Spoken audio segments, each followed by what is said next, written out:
Cuando se encuentra un submarino en un río seco, la policía se queda atónita al descubrir lo que hay dentro. El descubrimiento da lugar a una enorme investigación y a una posible reescritura de la historia. La noticia saltó una tranquila tarde de octubre. Se había encontrado un submarino en el lecho seco del río. El agua había ido menguando gradualmente a lo largo de los años.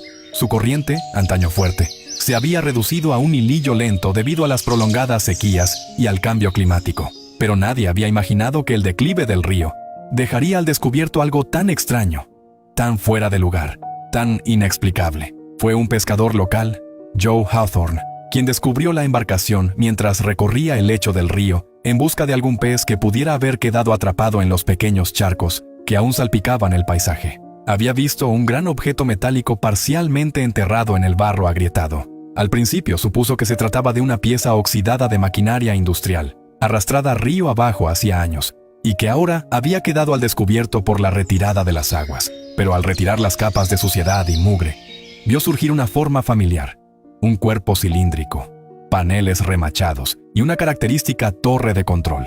Estaba ante un submarino. Nunca en su vida había imaginado encontrarse con semejante descubrimiento. Joe se quedó mirando incrédulo durante un buen rato antes de sacar su teléfono. Las autoridades tenían que enterarse. En cuestión de horas, la pequeña ciudad se vio invadida por la policía, equipos forenses y periodistas, todos clamando por echar un vistazo a la embarcación encallada en el barro.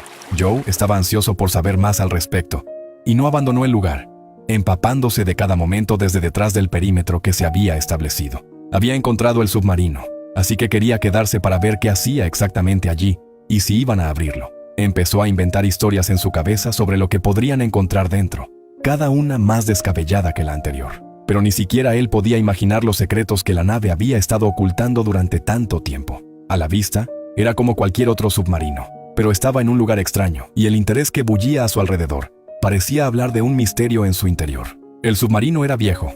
El casco de metal oxidado y el diseño hacían pensar en algo de mediados del siglo XX, quizá de la Segunda Guerra Mundial, pero no había marcas identificativas, ni números ni letras que indicaran su origen. O nunca habían existido o se habían erosionado con los años de estar enterrados. La policía acordonó la zona e inició una investigación con la esperanza de desvelar el misterio de su repentina aparición. ¿Cómo había llegado hasta allí? ¿Cuánto tiempo llevaba enterrado bajo el río? Y sobre todo, ¿qué había dentro? Era sin duda una de las cosas más emocionantes que habían ocurrido en la pequeña ciudad en mucho tiempo, y una gran multitud se reunía para ver lo que ocurría, enterándose de todos los detalles, y participando en los cotilleos sobre cómo un submarino había quedado enterrado en su pequeña y tranquila ciudad.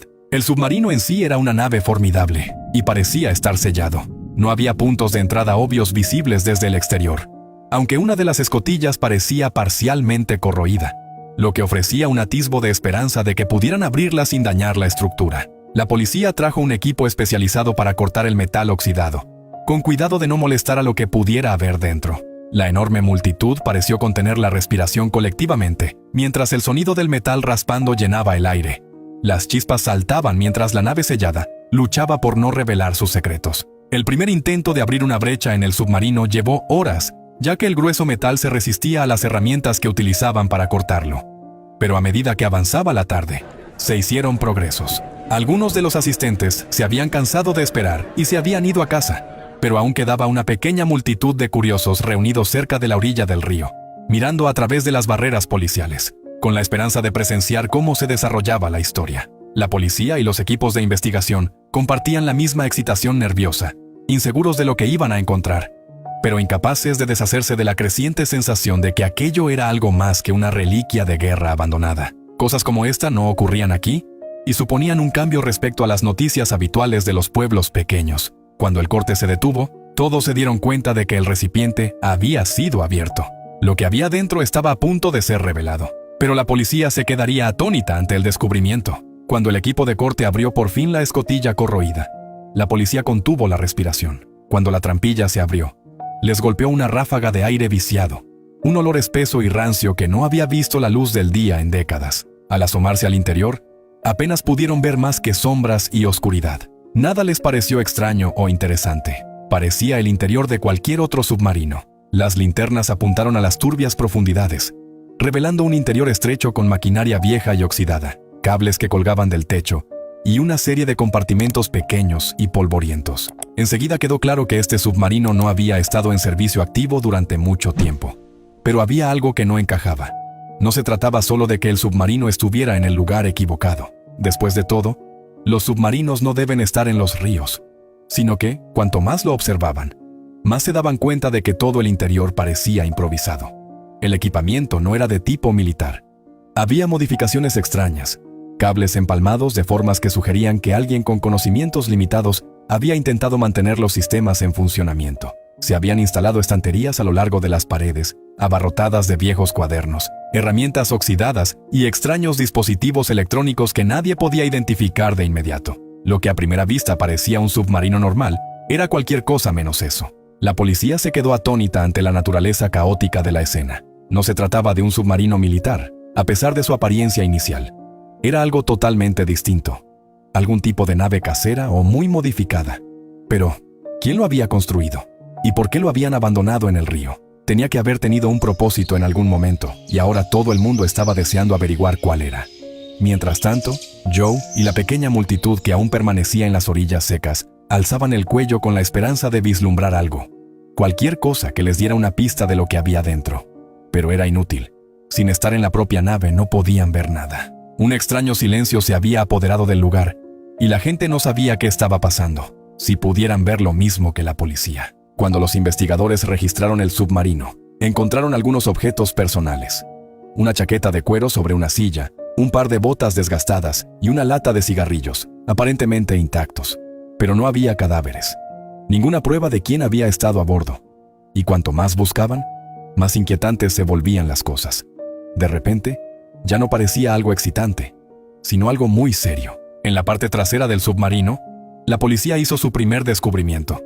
Detrás de una puerta de metal oxidado, encontraron lo que parecía ser una pequeña zona de dormitorio, con una litera estrecha, una sola manta y un pequeño escritorio. Sobre el escritorio había un viejo y amarillento mapa de la región circundante, marcado con líneas y notas dibujadas a mano. Parecía sugerir que quienquiera que hubiera estado a bordo del submarino había estado planeando algún tipo de operación en la zona. ¿Pero qué? No era raro que se produjeran expediciones en submarinos, pero normalmente tenían un montaje más profesional. Debajo del mapa encontraron una serie de diarios manuscritos.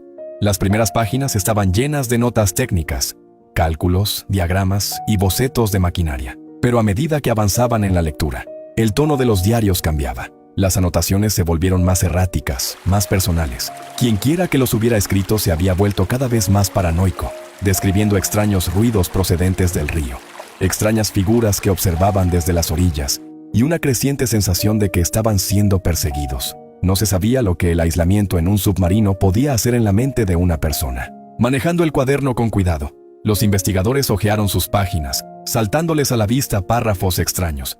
Pero fue la entrada final la que les heló hasta los huesos. Simplemente decía: me han encontrado. No me queda mucho tiempo. Si alguien encuentra esto, que sepa que no ha sido un accidente. El descubrimiento de los diarios provocó una oleada de inquietud en el equipo de investigación. ¿Quién era el autor? ¿Y qué era lo que tanto temían?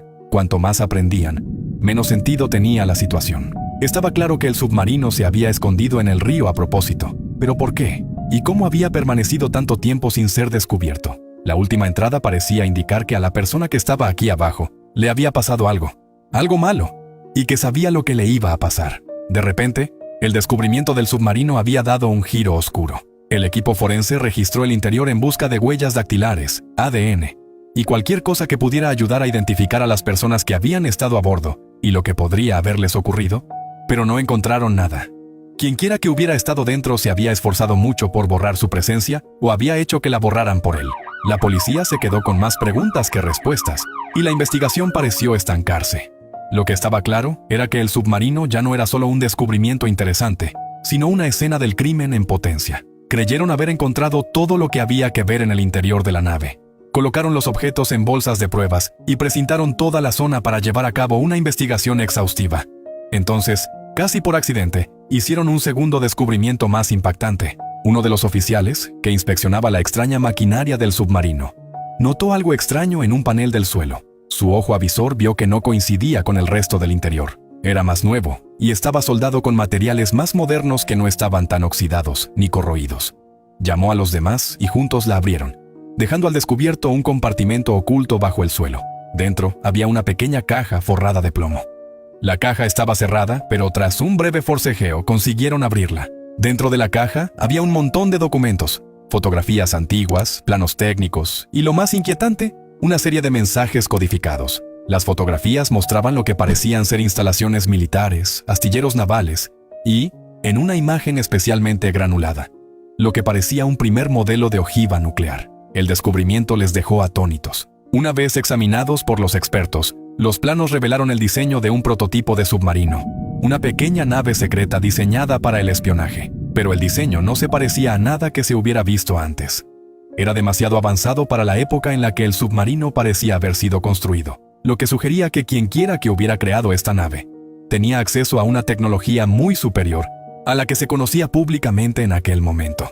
Este descubrimiento podría llevar a reescribir los libros de historia. Todo lo que se sabía sobre los submarinos y el avance de la tecnología quedaba en entredicho. Los mensajes codificados costaron un poco más de trabajo. No se había visto nada parecido en muchos años, pero una vez descifrados, pintaban un panorama aún más oscuro. Daban a entender que se trataba de una operación de la época de la Guerra Fría, una facción rebelde que trabajaba al margen de cualquier gobierno conocido e intentaba desarrollar su propia capacidad nuclear. El submarino había formado parte de un proyecto secreto, oculto tanto a la Unión Soviética como a Estados Unidos, y su tripulación operaba en la sombra, lejos de las miradas indiscretas de las superpotencias. Pero algo había salido mal. La operación se había abandonado.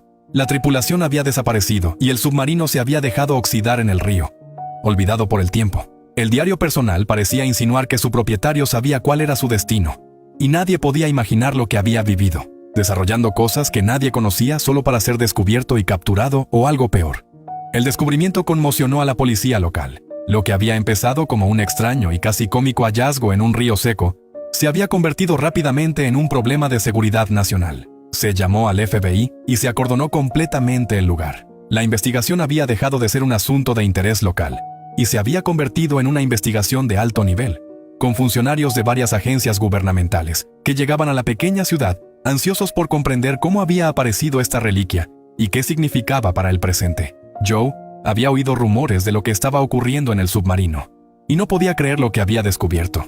Nadie tenía la historia completa y los rumores pronto se extendieron por la ciudad.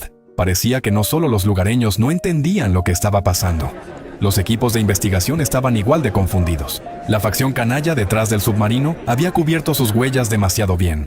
La historia completa era prácticamente imposible de reconstruir por cualquiera. No había registros oficiales de la operación, ni testigos vivos que pudieran explicar lo ocurrido. Los documentos encontrados, aunque inquietantes, planteaban más preguntas de las que respondían y solo permitían hacer conjeturas. Al final, el submarino fue retirado silenciosamente del río al amparo de la noche y transportado a unas instalaciones seguras donde los expertos seguirían estudiándolo. La tranquila ciudad, que una vez fue el centro de un misterio internacional, volvió poco a poco a su tranquila existencia, y la historia del submarino se desvaneció en rumores y leyendas. Joe contaría a sus nietos el día en que encontró un submarino en el río seco, y ellos se reirían de lo absurdo de la historia, sobre todo cuando les contaba que la teoría más extendida en el pueblo era que se trataba de un buque espía de la Guerra Fría. Les parecía muy divertido fingir que eran espías viviendo en un submarino y se reían y bromeaban. Pero Joe había estado allí, había visto el submarino con sus propios ojos, la forma en que los investigadores habían quedado claramente aturdidos y cómo fue retirado de repente con el mínimo alboroto en plena noche. Sus nietos podían reír y bromear todo lo que quisieran, pero él estaba seguro de haber vivido lo que parecía una película de espías en la vida real. Para la mayoría de los habitantes de la ciudad, el incidente se convirtió en otra extraña anécdota, un extraño capítulo de la historia de la ciudad que nadie podía explicar. Pero para la policía que descubrió el navío y para los investigadores que escudriñaron sus secretos, el misterio seguía sin resolverse. Un rompecabezas al que le faltaban demasiadas piezas y que les haría rascarse la cabeza durante muchos años. Lo que había dentro del submarino era algo más que maquinaria o documentos. Era un vistazo a un mundo oculto, una operación secreta perdida en el tiempo, cuyo propósito y destino se desconocían. Había despertado a la adormecida ciudad solo para ser arrebatado y encubierto una vez más, con la esperanza de que el extraño submarino se desvaneciera en la leyenda urbana. Ahora te toca a ti. ¿Qué te ha parecido esta historia? ¿Conoces alguna otra historia de descubrimientos interesantes en ríos desecados? Nos encantaría conocer tu opinión, así que déjanos un comentario a continuación. Gracias por seguirnos, nos vemos en el próximo video.